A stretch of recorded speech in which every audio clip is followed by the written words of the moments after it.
आइए बच्चों, क्या हाल है। नया टॉपिक लेकर के आज आप लोगों के सामने। आज का जो नया टॉपिक है वो नंबर ऑफ जीरोज है। उसी कड़ी में 5वां लेक्चर है आज का, नंबर ऑफ जीरोज, शून्यों की संख्या। क्या कहता है कि आपके पास में कुछ नंबर्स होंगे, सभी की मल्टीप्लाई हो रही होगी और सभी की मल्टीप्लाई करते हुए उनका जो प्रोडक्ट मिलता है उसमें दाईं और राइट साइड जीरोज कितनी होंगी, उसी के बारे में डिस्कस करते हैं आज। तो नंबर ऑफ जीरोज डिपेंड करती हैं बेटा, जो नंबर ऑफ जीरोज हैं वो डिपेंड करती हैं किस बात के ऊपर। नंबर ऑफ जीरोज डिपेंड करती हैं आपके 5 into 2, 5 into 2 is equals to generate a zero. ठीक है, एक जीरो जनरेट होती है जब 5 की मल्टीप्लाई किसी भी सम संख्या के अंदर होती है। ठीक है, तो आपका जीरो जनरेट होती है। तो दो, तो प्रत्येक दूसरी संख्या में आपको 2 मिल जाएगा, लेकिन 5 जो है हर 5वीं संख्या में मिलता है। तो हम क्या करते हैं कि 5 कितने हैं उसी से हमें पता लग जाता है। अगर कभी भी क्रमागत कंटिन्यूअस नंबर से की मल्टीप्लाई आपस में हो रही है तो उसके लिए हम क्या करते हैं कि उसके अंदर के 5 पता करते हैं कि 5 कितने हैं यहां तक। ठीक है, तो चलिए अगर हम पहले क्वेश्चन की बात करते हैं। ठीक है, इसने कहा है यदि 1 से 50 तक के पूर्णांकों को गुणा किया जाए तो गुणनफल में शून्यों की कुल संख्या क्या होगी। If integer from 1 to 50 are multiplied, what will be the total number of zeros in the product। क्या कह रहा है बेटा कि 1 गुणा 2 गुणा 3 गुणा 4 डैश डैश टू 50 कि इन सबकी अगर मल्टीप्लाई कर दी जाए तो दाईं और शून्यों की संख्या क्या होगी। तो बेटा इसके लिए हम क्या करते हैं कि हमें 5 काउंट करने हैं कि कितने हैं। तो 5 काउंट करने के लिए हम क्या करते हैं, इसे 5 से डिवाइड कर दो। 5 से डिवाइड किया 5 दशम 50, 5 से फिर डिवाइड कर दिया 5 दूनी 10। इसे छोड़ दो, इन्हें जोड़ दो। क्या करना है बेटा, उसे छोड़ दो और इसे जोड़ दो और डिवाइड हमेशा 5 से ही करना है। तो 10 और 2 12, तो कितनी जीरो होंगी 12। बेटा अगर इस सवाल के अंदर आपसे यह पूछ लिया जाए कि 5 टू दी पावर कितनी होंगी, 5 की पावर कितनी होगी, तो 5 की पावर भी बेटा 12 ही होगी। अब आप कहेंगे कि सर आपने 2 तो काउंट किया नहीं। अब बेटा अगर मैं 2 काउंट करूं, यहां 2 काउंट करने के लिए आता हूं तो बेटा कर देते हैं 2 से 25, 2 से किया बेटा 12, 2 से किया कितना 6, जो रिमाइंडर बचता है उससे हमें कोई मतलब नहीं है बेटा। 2 तिया 2 एकम। ठीक है, इसे छोड़ दो, इन्हें जोड़ दो। 35 12 37, 37 6 43, 43 3 46 और 1 47। 2 की पावर 47 है बेटा। तो 47 तो मेरे पास में कितने हैं 2 और 12 है 5। तो 5 और 2 मिलकर कर ही जीरो जनरेट करेंगे। अब 12 तो हैं 5 वाले 5 के, 47 हैं 2 के, तो जीरो जनरेट कितनी होंगी, जिसकी पावर लोएस्ट होगी। तो 5 की पावर 12। आई होप सभी की समझ में आया होगा।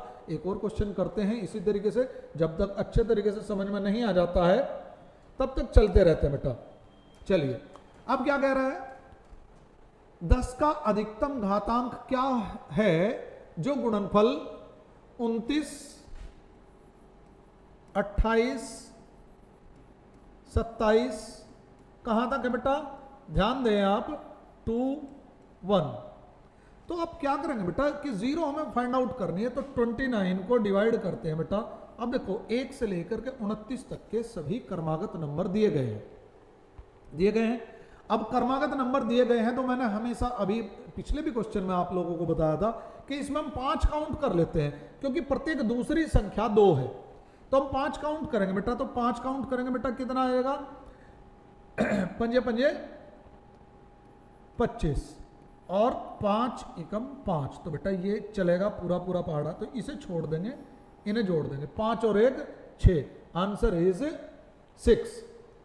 ठीक है, तो बेटा आप कहां से मिलेंगे, देखो 5 में मिलेगा, ठीक है, उसके बाद आपको कहां मिलेगा, 10 में मिलेगा, 15 में मिलेगा, 20 में मिलेगा और 25 में मिलेगा। और 25 में 2 5 के मिलेंगे बेटा, 5 इंटू 5, तो 1 2 3 4 और 2 6, 6 बार 5 है, तो 6 ही जीरो जनरेट होंगे बेटा, तो आंसर इज 6।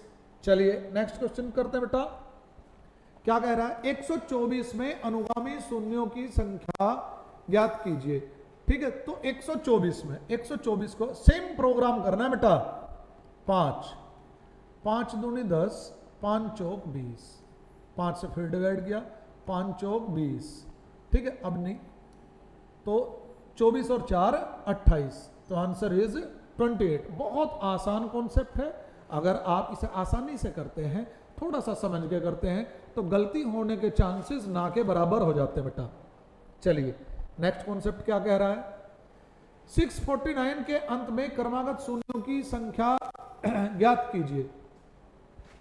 तो 649 का फैक्टोरियल है बेटा, फैक्टोरियल का मतलब ये कि घटता चला जाएगा, यानी कि यहां तक की सभी संख्याओं की मल्टीप्लाई हो रखी है। चलिए 5 से डिवाइड करते हैं, 5 एकम 5, 5 दूनी 10, 5 नम 45, ठीक है, 5 से डिवाइड करते हैं, फिर 5 दूनी 10, पंजे पंजे 25, 5 से फिर डिवाइड किया, पंजे पंजे 25 और 5 एकम 5, इन्हें छोड़ दो और इन्हें जोड़ दो, तो कितना हो गया 160, आंसर इज ए। ठीक, ये भी जोड़ना है बेटा, 1 भी जोड़ना है, इसमें कोई दिक्कत नहीं है। तो 130 और 25 5 30, 30 और 130 160 हो जाते हैं। आई होप सभी की समझ में आ रहा होगा।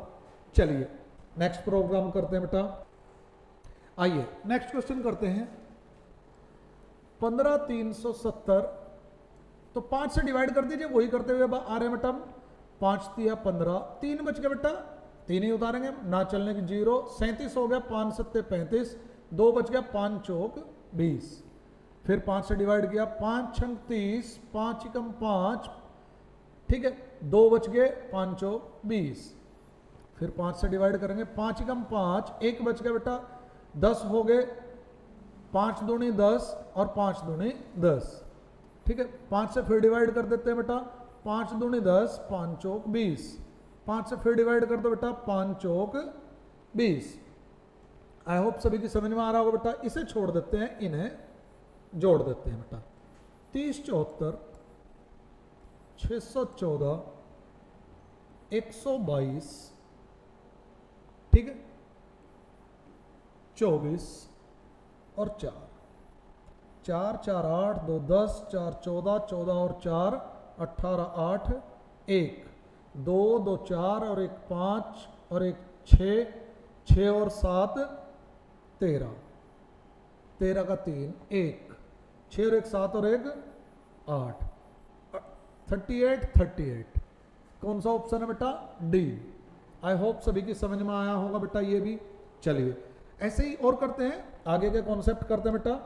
चलिए क्या कह रहा है, अब कह रहा है कि 2 4 6 8 10 जितने भी कहां तक है बेटा, 200 तक। क्या कह रहा है, 2 4, इन सब का गुणनफल 4 6 8 कहां तक है बेटा, 200 तक। अब पिछले क्वेश्चन में और इस क्वेश्चन में क्या डिफरेंस है बेटा, कि वहां सभी क्रमागत नंबर थे और यहां क्या है बेटा, केवल इवन नंबर्स यूज किए गए हैं। इवन नंबर्स मीन्स सम संख्याएं, केवल सम संख्याएं प्रयोग कर रहा है। ठीक, तो अब यहां क्या करते हैं, जो भी मेरे पास में मैक्सिमम इवन नंबर है उसे हाफ कर देते हैं बेटा। तो कितना आ गया मेरे पास में 100, और 100 को डिवाइड कर लेते हैं बेटा हम। 100 को डिवाइड करते हैं 5, 5 दूनी 10 20 और 5 चौक 20। इसे छोड़ दो और इन्हें जोड़ दो। क्या करना है आपको, जो भी मैक्सिमम इवन नंबर होगा उसे डिवाइड कर देंगे किससे बेटा, 2 से, यानी कि उसका आधा कर देंगे। आधा कर दिया, आधा करने के बाद मुझे मिले 100, यानी कि 100 इवन नंबर्स है मेरे पास में। ठीक है, क्योंकि 200 तक आधी जो जीरो होंगी बेटा वो ऑड नंबर के साथ में होंगी, यानी कि 5 के साथ में होंगी, और आधी जो जीरो होंगी वो इवन नंबर यानी कि 10 20 30 40 50 इसी तरीके से उनके साथ में होंगी। तो बाकी सभी तो इसे छोड़ दो, इन्हें जोड़ दो। Answer is B. I hope थोड़ा समझ में आया होगा। चलिए एक और करते हैं बेटा। क्या कह रहा है कि 1 3 5, अब 1 3 5 कहां तक बेटा? 25 तक। इनकी मल्टीप्लाई की जाए तो दाईं ओर शून्यों की संख्या क्या होगी? बेटा मैंने एक कॉन्सेप्ट स्टार्टिंग में आपको बताया था। क्या बताया था? कि अगर कभी भी कि जो जीरो जनरेट करनी है तो उसके लिए मुझे क्या चाहिए होता है? 5 और उसके साथ में 2। तो मैंने क्या बताया था कि जो जीरो जनरेट होगा वो 5 और 2 से होगा। अगर 2 अवेलेबल ना हो, यानी कि कोई इवन नंबर अवेलेबल ना हो, तो क्या बचेगा बेटा? 5। तो जीरो जनरेट नहीं होगी, चाहे किसी भी नंबर में मल्टीप्लाई कर दें तो शून्यों की संख्या नहीं होगी अगर कभी भी just only odd numbers available हो, जैसे कि सवाल में दिए गए हैं। क्या कह रहा है कि 1 3 5, सॉरी पिछले क्वेश्चन में था 1 3 5 कहां तक है? 25 तक। केवल ऑड नंबर्स हैं तो यहां दाईं ओर शून्य नहीं होगी, यानी कि जीरो की संख्या कितनी होगी? 0। कोई जीरो नहीं होगी। नेक्स्ट क्वेश्चन करते हैं बेटा। आइए, आई होप सभी की समझ में आ रहा होगा। अगर नहीं आ रहा है तो एक बार थोड़ा सा रिवाइज करके देख ले बेटा। अब कह रहा है कि 1 3 5 कहां तक है? 99 तक है, और 128 को परस्पर गुणा किया जाए। अब ध्यान दे बेटा, थोड़ा सा चेंज किया है। 1 3 5 कहां तक है बेटा? 99 तक। तो 99 तक सॉरी अब अगर मैं यहां तक 5 की बात करूं तो 5 कहां होगा भाई? 5 में होगा, 15 में होगा, 25 में होगा, 35 में होगा बेटा, 45 में होगा, 55 में होगा, 65 में होगा, 75 में होगा, 85 में होगा और 95 में होगा। तो कितने हैं? 1 2, यहां 2 होंगे बेटा क्योंकि 5 गुणा 5। तो 1 2 और 2 4 5 6 7 8, यहां भी 2 होंगे, 10 11 12। तो 5 की पावर कितनी होगी बेटा? 12। अब वो कह रहा है कि मल्टीप्लाई में 128 भी है। तो 128 का मतलब क्या हो गया बेटा? 2 की पावर 8, 32 5 64 7, 2 की पावर 7। तो बेटा 5 की पावर 12 और 2 की पावर 7 की जब मल्टीप्लाई होगी तो जीरो जनरेट कितनी होंगी? 12 दूल्हे हैं 7 दुल्हन हैं। तो 12 दूल्हे 7 दुल्हन, तो शादियां कितनी होंगी? केवल 7। तो जोड़े 7 ही संभव हैं, क्योंकि जोड़ा बनने के बाद ही जीरो जनरेट होगी। वही होता है ना। चलिए, 45 को पूरी तरह विभाजित करने वाले 2 की उच्चतम घात क्या होगी? अब मुझे 2 फाइंड आउट करना है फैक्टोरियल 45 में। फैक्टोरियल 45 का मतलब क्या है कि 1 से लेकर के 45 तक की सभी की मल्टीप्लाई हो रखी है। चलिए क्या कह रहा है? तो 2 दूनी 4, 2 दूनी 4, 2 11, 2 पंजे 10, 2 दूनी 4, 2 एकम, इसे छोड़ दो, इन्हें जोड़ दो। 33 33 5 38, 38 2 40 और 1 41। आंसर इज सी। 2 की पावर 41 होंगी कहां? फैक्टोरियल 45 के अंदर। चलिए, एक एक कॉन्सेप्ट को अच्छे तरीके से समझते हुए चलना है बेटा, और अगर समझ में ना आए तो रिपीट चले जाओ अच्छे तरीके से, फिर समझ लो। एक एक कॉन्सेप्ट को अच्छे से समझाने की कोशिश कर रहा हूं पूरा पूरा बेटा, ठीक है। 7 की उच्चतम घात ज्ञात करें जो 84 फैक्टोरियल को पूरी तरह से विभाजित कर दे। तो फैक्टोरियल 84, तो 84 को डिवाइड कर लो बेटा 7 से, 12 7 84, ठीक है। 7 एकम 7, जो रिमाइंडर बच गया उसे छोड़ दो, इसे छोड़ दो, इन्हें जोड़ दो, 12 और 1 13।